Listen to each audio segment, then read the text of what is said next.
বাবা তার মেয়েকে খুঁজছে। 14 দিন হয়ে গেছে, কিন্তু সে তার মেয়েকে খুঁজে পাচ্ছে না। সে একাধিকবার একাধিক রাজ্যের পুলিশের কাছে গেছে, কিন্তু পুলিশ কোনোভাবেই তাকে হেল্প করছে না। শেষমেশ সে পাবলিক পুলিশিং করে এবং সেই পাবলিক পুলিশিংয়ের মাধ্যমে কোনোভাবে তার মেয়ের যে ফোনের লাস্ট লোকেশন আছে সেটা সে সামহাও বার করে ফেলে। অ্যান্ড সেটার থেকে সে সেই জায়গায় তার আত্মীয়দেরকে নিয়ে পৌঁছে যায়। অ্যান্ড পৌঁছানো মাত্রই একটা পচা গন্ধ তার নাক আসে। সামনেই ঝোপঝাড় আছে, সেই ঝোপঝাড়ের ভিতর সবাই ঢুকে যায় এবং ঢুকে গিয়ে দেখে যে ঠিক ঠিক করে কিছুতে একটা আগুন জ্বলছে। আরও কাছে যাওয়া মাত্রই তারা বুঝতে পারে যে এটা একটা মানুষের শরীর, যেটা পুড়ে গেছে এবং যেটা কুকুরে ছিঁড়ে খাচ্ছে। এই অবস্থা দেখে সেই বাবা ওখানে শক হয়ে গেছে, কিন্তু শক হওয়ার টাইম তার এটা না। এটা তার জানতে হবে এটা তার মেয়ে নাকি অন্য কেউ। আশেপাশে যেসব জিনিসপত্র পড়ে আছে সেই সমস্ত জিনিসগুলো এক এক করে সে দেখতে শুরু করে। পাশেই একটা ল্যাপটপ ব্যাগ পড়ে আছে। এই ল্যাপটপ ব্যাগটা দেখেই সে ক্লিয়ারলি বুঝতে পারে যে এটা তার মেয়েরই ব্যাগ। তারপর সে দেখে সেই বডির হাতটা তখনও ইনট্যাক্ট আছে এবং সেই হাতে একটা সোনার আংটি আছে এবং সেই সোনার আংটিটা দেখেই তার মনে পড়ে যায় এইবার ছুটিতে তার মেয়ে যখন বাড়িতে এসেছিল তখনই সেই সোনার আংটিটা সে তাকে দিয়েছিল। তার মানে এটা তারই মেয়ে। এই সার্চের মাঝেই একটা টাইমে তারা পুলিশকে ফোন করেছিল অ্যান্ড পুলিশের সামনে সেই বলে যে মোস্ট প্রবাবলি এটাই আমার মেয়ের দেহ। আমি আমার ইস্তারকে হারিয়েছি। অন্ধ্রপ্রদেশের মাছলিপত্তম, সেখানে জন্ম হয় ইস্তারের। ইস্তার একটা খ্রিস্টান ফ্যামিলিতে বড় হয়েছে। প্রত্যেক সানডেতে চার্চ যায়। তার একটা খুব ভালো লাইফ ছিল। তার মা বাবা তাকে খুব ভালোবাসতো অ্যান্ড সে একটা বিটেক কলেজে অ্যাডমিশন নেয়। সেখানে পড়াশুনো কমপ্লিট করে সে মুম্বাই, স্বপ্নের নগরী, সেখানে চলে আসে। সেখানে একটা সফটওয়্যার কোম্পানিতে জব নেয়। তার জব খুব ভালো চলছিল। সে ছুটিতে বাড়ি আসা যাওয়া করতো। এর মাঝেই 2023-এর ডিসেম্বরের ক্রিসমাসের ছুটিতে সে বাড়িতে আসে। বাড়িতে এসে 4-5 দিন ছুটি কাটিয়ে সে যখন ফেরত যাবে, তার মনটা না ফেরত যেতে চাইছিল না। সে চাইছিল আরও কয়েকদিন সে তার গ্রামের বাড়িতে থেকে যাবে। সে তার বাবাকে এই পুরো ব্যাপারটা বলে। তার বাবা বলে যে তুমি পরে যদি যেতে চাও তাহলে কি ট্রেনের টিকিট পাবে? তখন এস্থার বলে যে বাবা তুমি হয়তো চাও না যে আমি আর কয়েকদিন এখানে স্পেন্ড করি। তখন তার বাবা বলে যে না না, আমি চাই তুমি থাকো, কিন্তু আমি তোমার ট্রেনের টিকিটের ব্যাপারে একটু কনসাস ছিলাম। তোমাকে চাকরিতে তো জয়েন করতে হবে। এস্থার চেক করে অ্যান্ড চেক করে বলে যে হ্যাঁ, আমি যদি 3-4 দিন ছুটি এক্সটেন্ড করি তাহলে আমি টিকিট পেয়ে যাব। তার বাবা কনফার্মেশন দেয় হ্যাঁ তুমি আরও কয়েকদিন এক্সট্রা ছুটি স্পেন্ড করো। এস্থার তার কোম্পানিতে অ্যাপ্লাই করে। তার কোম্পানিও তাকে এক্সট্রা 5 দিনের লিভ অ্যাপ্রুভ করে দেয়। সেই লিভ কাটিয়ে এস্থার তার মা বাবাকে দুঃখের সাথে বিদায় জানিয়ে 4 জানুয়ারি 2014 মুম্বাই যাওয়ার একটা ট্রেনে উঠে বসে। সেই ট্রেন চলতে শুরু করে। মাঝে মাঝেই সে তার বাবাকে ফোন করে আপডেট দিচ্ছিল এবং এর মাঝে যখন রাত 9টা বাজে তখন সে তার বাবাকে ফোন করে বলে যে আমি অলরেডি সোলাপুর পৌঁছে গেছি, আর কিছুক্ষণ পরেই ট্রেন হয়তো মুম্বাইতে ঢুকে যাবে, আমি মুম্বাই গিয়ে তোমাকে ফোন করব। সকালবেলা তখন 5টা বাজে। সে তার বাবাকে ফোন করে এবং ফোন করে বলে যে আমি মুম্বাইতে পৌঁছে গেছি, তোমরা চিন্তা করো না, আমার ফোনে চার্জ নেই, আমার ফোনটা সুইচ অফ হয়ে যেতে পারে, আমি হোস্টেল পৌঁছে চার্জ দিয়ে তোমাদেরকে আবার ফোন করব। ঘন্টা 2 পর ইস্তারের বাবা জনাথন তাকে ফোন করে, কিন্তু ফোনটা সুইচ অফ বলে। সে একটু চিন্তা করে, কিন্তু ভাবে যে 2 ঘন্টায় তো সে হোস্টেল পৌঁছে যাওয়ার কথা, 2 ঘন্টায় তো তার চার্জ হয়ে যাওয়ারও কথা, তাহলে ফোনটা এখনো অন করেনি কেন? সে কি ভুলে গেছে নাকি সে ঘুমিয়ে গেছে? সে একটু চিন্তিত হয়ে পড়ে। তারপর 2 ঘন্টা পর সে আবার ইস্তারকে ফোন করে, কিন্তু ইস্তারের ফোনটা তখনও সুইচ অফ। এবার সে চিন্তিত হয়ে পড়ে। সে সঙ্গে সঙ্গে ইস্তারের যে হোস্টেলের ওয়ার্ডেন আছে তাকে ফোন করে অ্যান্ড ইস্তারের হোস্টেলে যে ওয়ার্ডেন আছে সে ক্লিয়ারলি বলে ইস্তার হোস্টেলে আসেনি। এই জিনিসটা শুনেই অন্ধ্রপ্রদেশের মাছলিপট্টমে বসে থাকা জনাথন রীতিমতন চিন্তিত হয়ে পড়ে। যে মুম্বাইতে যত আত্মীয়তা ছিল প্রত্যেককে কল করতে থাকে, ইস্তারের যত কলিগ ছিল তাদেরকে ফোন করতে থাকে, ইস্তারের যত বন্ধু ছিল মুম্বাইতে তাদেরকে ফোন করতে থাকে, কিন্তু প্রত্যেকেই বলে যে ইস্তার এখানে আসেনি। ইস্তারের বাবা একদম চিন্তিত হয়ে পড়ে। সে দুপুরের মধ্যেই লোকাল যে থানা আছে সেখানে পৌঁছে একটা কমপ্লেন রেজিস্টার করানোর চেষ্টা করে। লোকাল থানা থেকে ক্লিয়ারলি বলা হয় যে ইস্তার মুম্বাইতে গেছিল, সেখান থেকে সে মিসিং গেছে, তো আপনাকে মুম্বাই গিয়ে কমপ্লেন করতে হবে। ইস্তারের বাবা দিনের দিন মাছলিপট্টম থেকে মুম্বাইতে চলে আসে অ্যান্ড এসে পুলিশ স্টেশনে যায়, কিন্তু পুলিশ বেশ ইগনোর করে। তারা বলে যে এই কেসটা আমাদের থানার আন্ডারে পড়ে না, আপনি এই থানায় যান, আপনি ওই থানায় যান, এক থানা থেকে আরেক থানায় পাঠায়। অ্যান্ড ইন দ্য লাস্ট এক পুলিশ স্টেশন তাকে বলে যে সে তো ট্রেন করে এসেছিল, এবার সে যে স্টেশন থেকে বেরিয়েছে নাকি অন্য কোথাও গেছে সেটা তো আমাদের জানা নেই, আপনি আগে গিয়ে রেল পুলিশের কাছে কমপ্লেন করুন। এবার রেল পুলিশের কাছে যখন জনাথন যায় তখন জনাথনকে বলা হয় যে সে স্টেশন থেকে তো বেরিয়ে গেছিল, সে তো বলেছিল যে স্টেশনে নেমে গেছিল, নিশ্চয়ই নেমে যদি স্টেশনেই থাকতো তাহলে আপনি খুঁজেই পেয়ে যেতেন, আমরাও খুঁজেই পেয়ে যেতাম, নিশ্চয়ই তার মানে বেরিয়ে গেছে। তাহলে এটা তো মুম্বাই পুলিশের খোঁজার কাজ, তারা ইগনোর করছে, আপনি মুম্বাই পুলিশের কাছে যান। এবং এই কথাটা মুম্বাই পুলিশের কাছে এসে যখন ইস্তারের বাবা জনাথন বলে তখন অনেক কষ্টে এই মুম্বাই পুলিশ একটা মিসিং কমপ্লেন রেজিস্টার করে। এফআইআর কিন্তু তখনও রেজিস্টার হয়নি। এফআইআর তখনই রেজিস্টার হয় যখন কোনো মানুষের সাথে হয়তো ক্রাইম হয়েছে, এই জিনিসটা থিঙ্ক হয়, তখনই হবে। এছাড়া মিসিং কমপ্লেন মানে কি, এই মানুষটা হারিয়ে গেছে, তাকে খুঁজে বার করতে হবে। তো এইভাবে মুম্বাই পুলিশ এই ইস্তারকে খোঁজার চেষ্টা করতে থাকে, কিন্তু ওই চেষ্টা আর কি কিছুই তারা করেনি। কয়েকদিন কেটে যায়, ইস্তারের বাবা জনাথন বুঝতে পারে যে মুম্বাই পুলিশ কিছুই করছে না। এইবার সে ওখানে থাকা তার অন্ধ্রপ্রদেশের মানুষজন এবং লোকাল যাদেরকে সে চিনত তাদের সবাইকে নিয়ে একটা পাবলিক পুলিশিং শুরু করে। আশেপাশে ইস্তারের ছবি দেখিয়ে তারা খোঁজাখুঁজি শুরু করে যে ইস্তারকে কেউ বা কারা দেখেছে কিনা। সবার কাছ থেকে খোঁজ নিতে নিতে তারা বুঝতে পারে এইভাবে ইস্তারকে খুঁজে পাওয়া যাবে না। ইস্তারের বাবা জনাথন সোর্স লাগায় এবং তার যেসব আত্মীয়রা ছিল তারাও সোর্স লাগায়, অ্যান্ড সামহাউ ইস্তারের ফোনটা যেখানে লাস্ট টাইম অন ছিল সেই লোকেশনটা তারা জানতে পারে, এবং সেই লোকেশনটা হচ্ছে ভান্ডুপ।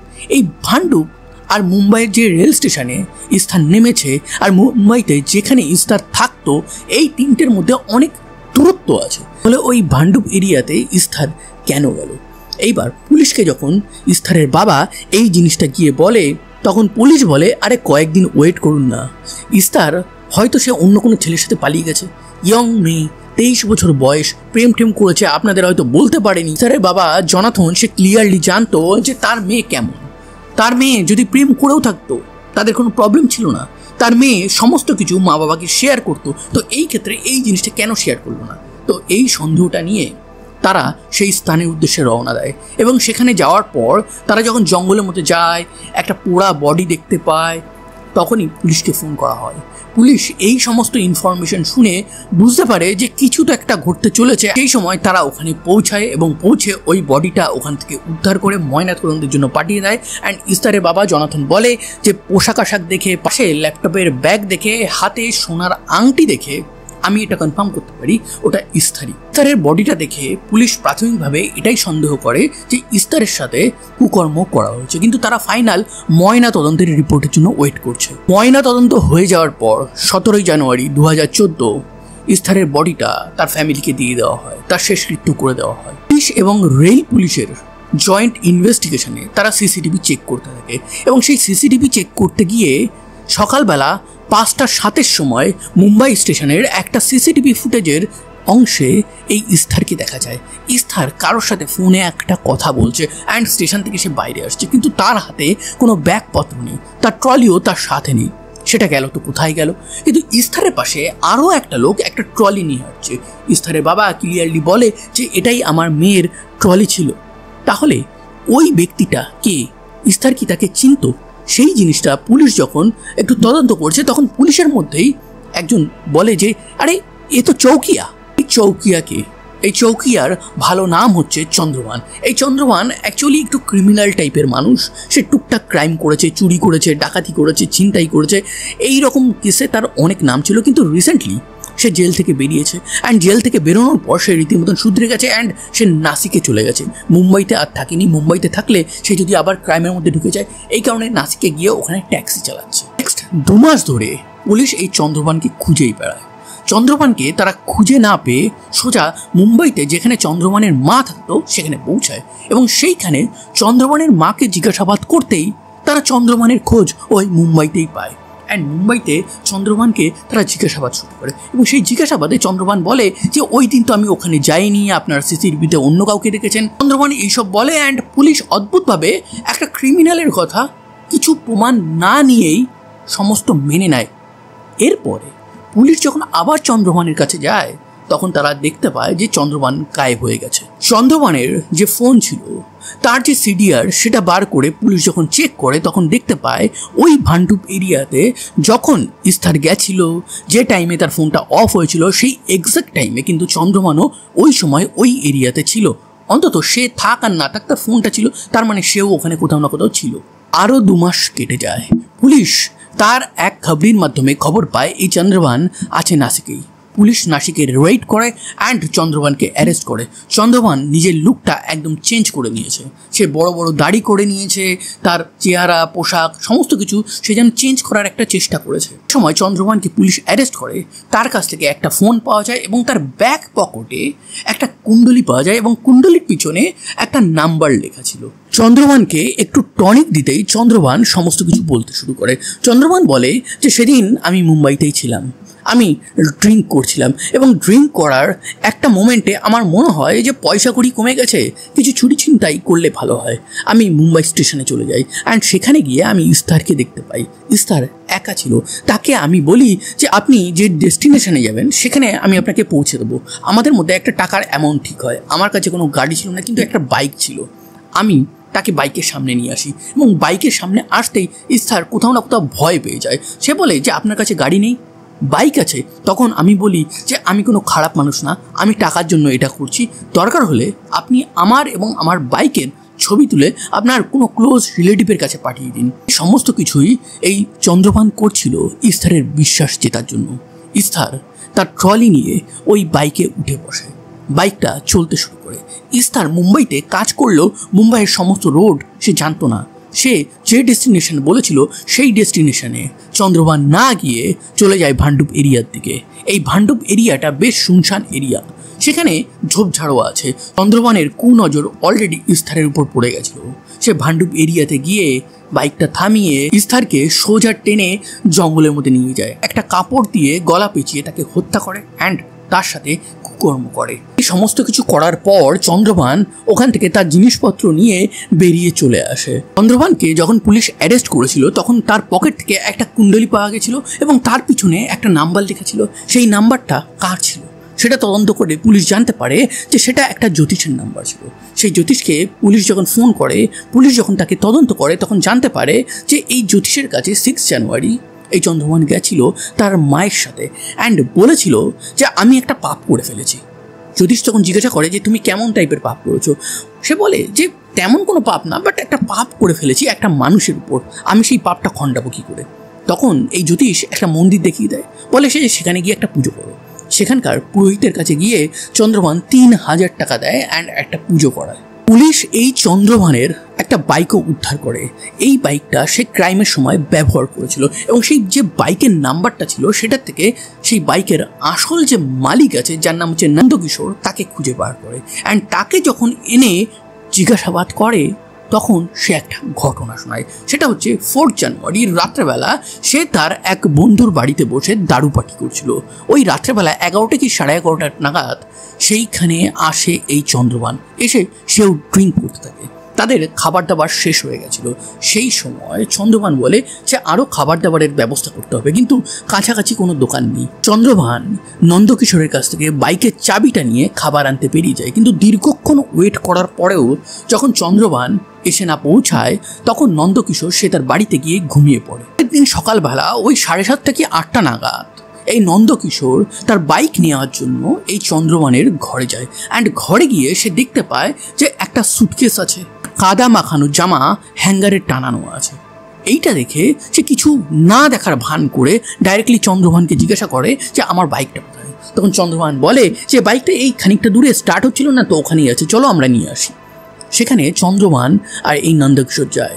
নন্দকিশোরের বাইকটা যেখানে রাখা ছিল সেটা একটু জঙ্গল টাইপের এরিয়া। সেই বাইকটা স্টার্ট করার চেষ্টা করে নন্দকিশোর, কিন্তু স্টার্ট হচ্ছিল না সহজে। সেই সময় সামনে থেকে এক ব্যক্তি তার কুকুরকে নিয়ে যাচ্ছিল, হয়তো কুকুরকে পটি করাতে নিয়ে গেছিল, নয়তো পায়চারি করাতে নিয়ে গেছিল। যাই হোক, সেই ব্যক্তি চলে যায়। এরপর নন্দকিশোর দেখতে পায় চন্দ্রভান সোজা ওই জঙ্গলের মধ্যে চলে যাচ্ছে। তাকে দেখে নন্দকিশোরও সেই জঙ্গলের মধ্যে যায় এবং গিয়ে একটা বডি দেখতে পায়, এবং সেই বডিটা দেখা মাত্রই নন্দকিশোর যখন চমকে যায়, তখন চন্দ্রভান বলে যে আমি কালকে এর সাথে কুকর্ম করেছি, একে মেরে ফেলেছি, কিন্তু সেই সময় আমি এটা ইচ্ছে করে করিনি, আমার মনে একটা অদ্ভুত লোভ জেগে উঠেছিল এই মেয়েটাকে দেখে, তাই করতে বাধ্য হয়েছি। এই কথাটা কাউকে বলবে না, কাউকে বললে তোমার অবস্থাও কিন্তু খুব একটা ভালো হবে না। নন্দকিশোর ভয় পেয়ে যায়। সে জানতো যে এই চন্দ্রভান একটু ক্রিমিনাল ব্যাকগ্রাউন্ডের, তো সে কিছু না বলে চুপচাপই ছিল। পুলিশ এবার চন্দ্রভানকে বলে যে এই ইস্তারের যে সুটকেসটা ছিল সেটা কোথায়। চন্দ্রভান বলে আমি সেটা একটা ভিখারিকে দিয়ে দিয়েছিলাম।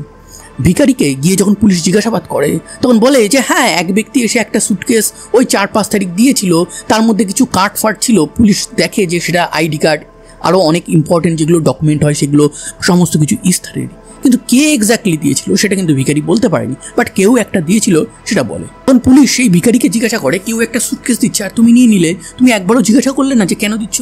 তখন ভিখারি বলে যে আমি জিজ্ঞাসা করেছিলাম, সে বলল যে এটা আমার বোনের ব্যাগ, বোন বাইরে চলে গেছে, এটা আমি তোমাকে দিয়ে দিচ্ছি, আমি রেখেও নি। এরপর এক সাক্ষী খবরের কাগজে এই চন্দ্রভানের ফটো দেখে থানাতে আসে এবং এসে বলে যে হ্যাঁ, ওই ভান্ডুপ এরিয়াতে ওই 5 জানুয়ারি সকালবেলা আমি আমার কুকুরকে নিয়ে যাচ্ছিলাম, তখন আমি এই ব্যক্তিকে মোস্ট প্রবাবলি দেখেছিলাম। তো এই সমস্ত কিছু প্রমাণ নিয়ে পুলিশ কোর্টে যায়। কোর্টে ট্রায়াল শুরু হয় এবং 1 বছর ট্রায়াল চলার পর লোয়ার কোর্ট থেকে এই চন্দ্রভানকে ফাঁসির সাজা শোনানো হয়। 2018 সালে হাইকোর্ট থেকে এই চন্দ্রভানকে ফাঁসির সাজা শোনানো হয়। এবার চন্দ্রভানের জীবন বাঁচাতে চলে যায় সুপ্রিম কোর্টে। কিন্তু সব থেকে বড় কথা হচ্ছে চন্দ্রভানের কাছে এত টাকা আসছে কোথায়, এত আইনি লড়াই সে কি করে লড়ছে সেটা কেউ আজ পর্যন্ত জানতে পারেনি। আর নতুন করে হিয়ারিং শুরু হয় অ্যান্ড 2025 সালে এসে একদম এই চন্দ্রভানকে মুক্তি দিয়ে দেওয়া হয়। ঘটনার 11 বছর পর finally Chandrabhan out of the jail ছিল। কিন্তু কেন সুপ্রিম কোর্ট একটা ফাঁসির সাজা থেকে কাউকে একদম মুক্তি দিয়ে দিল, তার পিছনে অনেকগুলো কারণ সুপ্রিম কোর্ট দেয়। এক, সিসিটিভি ফুটেজ একদম ক্লিয়ার না। দ্বিতীয়ত, যেসব সাক্ষীরা এসেছিল তারা সেই সময় কেন আসেনি। এক ব্যক্তি কুকুরকে নিয়ে যাচ্ছিল, সে 2 মাস পর হঠাৎ করে এই চন্দ্রভানকে চিনে ফেললো। তারপর চন্দ্রভানকে যখন চিনেছে ততদিনে কিন্তু অলরেডি চন্দ্রভানের ছবি পেপারে উঠে গেছে। তো সেই ক্ষেত্রে একটা মিসম্যাচ হলেও হতে পারে। 5 জানুয়ারি সকালবেলা সিসিটিভি ফুটেজে এই যদি চন্দ্রভান ওখানে থেকেও থাকে ইস্তারের পাশে, ইস্তার যে তার সাথেই গেছে, অন্য কারোর সাথে যে যায়নি, তার কনফার্মেশন কি? এক্স্যাক্ট চেইন অফ ইভেন্ট সেটা তো প্রমাণ করতে হবে। পুলিশ কিন্তু সেই জিনিসটা প্রমাণ করতে পারেনি। সমস্ত প্রমাণ ছিল পারিপার্শ্বিক প্রমাণ। আইডেন্টিফিকেশন প্যারেড যখন হয় তখন সবাই চন্দ্রভানকে চিহ্নিত করে, কিন্তু এই সমস্ত কিছু হয়েছিল নিউজ পেপারে ছবি ছাপার পর। তো এখানেও তো ভুল হতে পারে। তো এইভাবে পুলিশের তদন্তের বলতে পারেন গাফিলতি, নাকি আইনের ফাঁকফোকরের জন্য ইস্তারের খুনি এই চন্দ্রভান বেরিয়ে গেল। চন্দ্রভান এই ইস্তারকে মারেইনি, সবটাই নাকি তাকে পুলিশ জোর করে বলিয়েছে। এই জিনিসটা সে লোয়ার কোর্ট থেকে সুপ্রিম কোর্ট পর্যন্ত বলেছিল। অ্যান্ড পুলিশের উপরেও কিন্তু এই কেসে একদম প্রাথমিক দিকে তদন্ত না করার জন্য পরবর্তী সময় প্রচণ্ডভাবে উপর মহল থেকে প্রেশার এসেছিল। তো সেহেতু এখানে কার ভুল সেটা আজ পর্যন্ত জানা নেই। এবার আপনারা বলতেই পারেন যে ইস্তারের সাথে এই চন্দ্রভান তো কুকর্ম করেছিল, তাহলে নিশ্চয়ই ইস্তারের শরীরে এই চন্দ্রভানের কোনো ডিএনএ পাওয়া যাবে অথবা হাইস্ট টু হাইস্ট স্পার্ম পাওয়া যাবে। কিন্তু এই ক্ষেত্রে বলে রাখি, যেহেতু ইস্তারের বডিটা পুড়ে গেছিলো, সেহেতু ময়নাতদন্তে বা ফরেন্সিক থেকে কোনোভাবেই ডিএনএ বা স্পার্ম কোনো কিছুই এক্সট্রাক্ট করতে পারেনি, যেটা এই কেসের বড় একটা লুজ পয়েন্ট ছিল। সেটা থাকলে হয়তো বোঝা যেত যে চন্দ্রভান যেটা পুলিশের সামনে বলেছে সেটা সে সত্যি সত্যিই বলেছে না পুলিশের ভয়ে স্বীকার করে নিয়েছে। 2025-এ যখন চন্দ্রভান মুক্তি পেয়ে যায় জেল থেকে, তখন ইস্তারের বাবা, যার বয়স তখন 70 বছরে, যে আমি নিজেও জানতাম না যে ইস্তারের যে খুনি আছে তাকে এইভাবে ছেড়ে দেওয়া হচ্ছে।